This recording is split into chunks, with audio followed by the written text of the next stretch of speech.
kayo, Tidyo? Oh, yun lang. Ano lang to?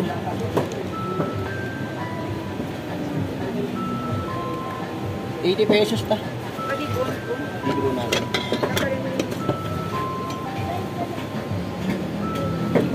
Hindi ko nag-order si Tita. Ha? Order na mo. Nakalimutan yung touch.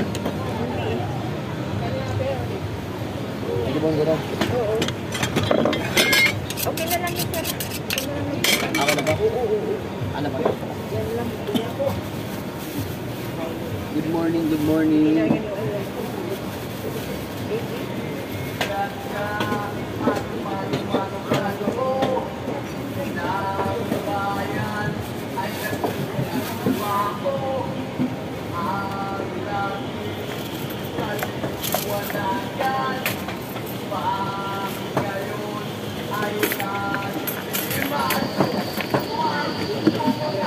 Sa camera to, ay partial.